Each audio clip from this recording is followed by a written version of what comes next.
धरने पर बैठे छात्रों की ये तस्वीरें बनारस से आई है। बीती रात बीएचयू कैंपस में कुछ ऐसी घटना हुई जिससे पूरा इलाका दहल उठा। यहाँ रुइया और बिरला हॉस्टल के छात्र आमने सामने आ गए। मारपीट हुई, लेकिन इससे ज्यादा खतरनाक था कि ताबड़तोड़ 4 राउंड गोलियां चली। घटना के बाद छात्र रात भर धरने पर बैठे हैं, सुरक्षा की मांग कर रहे हैं। प्रशासन पर सवाल उठ रहे हैं, इतने बड़े कैंपस में असलहा कैसे पहुंच गया। प्रदर्शनकारी चीफ प्रॉक्टर पर गंभीर आरोप लग रहे हैं। छात्रों और यूनिवर्सिटी की सुरक्षा से जुड़ी इस घटना के बाद कई सवाल उठ रहे हैं। घटना शुक्रवार रात की है। रुइया और बिरला हॉस्टल के छात्रों के बीच पहले झड़प हुई, जो मारपीट में बदल गई। तभी मारपीट के दौरान किसी ने असलहा निकाला और 4 राउंड फायरिंग की। सनसनी फैल गई, कैंपस में दहशत का माहौल बन गया। बिरला हॉस्टल के छात्रों ने आरोप लगाया कि रुइया के छात्रों ने हमला किया, जबकि दूसरी तरफ से भी जवाबी आरोप है। घटना के बाद बिरला हॉस्टल के छात्र धरने पर बैठ गए। वे रात ही धरने पर बैठे हुए हैं। एफआईआर दर्ज करने, घटना के मूल कारण के समाधान और चीफ प्रॉक्टर पर कार्रवाई की मांग कर रहे हैं। छात्रों का कहना है, चीफ प्रॉक्टर ने पहले से शिकायतों को नजरअंदाज किया, जिससे यह बवाल हुआ।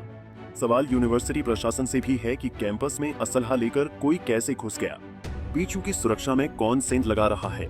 भारी पुलिस फोर्स तैनात की गई है। जी, कल सुबह से कल जब घटना हुई 9-10 पे, तभी से हम लोग की 2 स्पष्ट मांगे हैं। पहली मांग ये थी कि जो आरोपी व्यक्ति है जिसने ये काम को अंजाम दिया, उस पर कार्रवाई हो, उसकी गिरफ्तारी हो और संबंधित धाराओं में उस पर एक्शन लिया जाए। उसे तो पुलिस प्रशासन ने, एसपी सर भी आए थे, एसएचओ भी थे, हमारे पुलिस चौकी के इंचार्ज भी थे, उन्होंने आश्वस्त कराया कि उस पर कार्रवाई होगी और एफआईआर भी दर्ज कर ली गई है। दूसरी हम लोग की ये मांग थी कि कम से कम जो ये कारण रहा है उसका निवारण करने के लिए जो हमारे चीफ प्रॉक्टर हैं, जो इन सब घटनाओं के लिए जिम्मेदार हैं, इस बारे में हम उनको पिछले 1 महीने से हर कम से कम 5 अलग अलग चैनलों के थ्रू उनको अवगत कराया गया कि ये घटना हो सकती है। फला व्यक्ति फला गाड़ी से असलहे के साथ यहाँ पर स्पॉट किया गया है। उनको अपने वार्डन के थ्रू, उनके गार्ड के थ्रू, उनके प्रॉक्टर के थ्रू उनको अवगत कराया गया, लेकिन उस पर इन्होंने कोई एक्शन नहीं लिया। तो कम से कम वो आके वो अपनी जिम्मेदारी ले लें इस बात की कि विफल हुई है बीएचयू कैंपस की जो प्रशासन है वो इस कार्य में विफल हुई है, शांति भंग हुई है यहाँ पे, और वो अपना इस्तीफा हमें दे दे।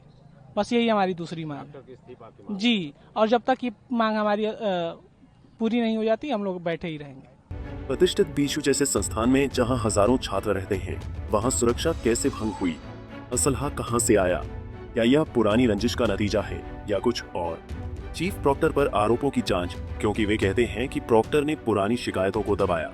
यह घटना संवेदनशील है क्योंकि हॉस्टल छात्रों का घर होता है।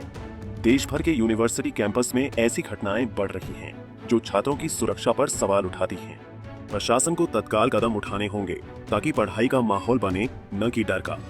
यह घटना हमें सोचने पर मजबूर करती है, बीएचयू जैसे बड़े संस्थान में असलहा कैसे पहुंचा। क्या सुरक्षा में लापरवाही है। क्या छात्रों के बीच पुरानी रंजिशें नजरअंदाज की जा रही हैं। ये घटना एक चेतावनी है, हॉस्टल की सुरक्षा में कोई समझौता नहीं होना चाहिए। अब देखना होगा कि पुलिस मामले की जांच के बाद क्या कार्रवाई करती है। ब्यूरो रिपोर्ट, पंजाब केसी टीवी।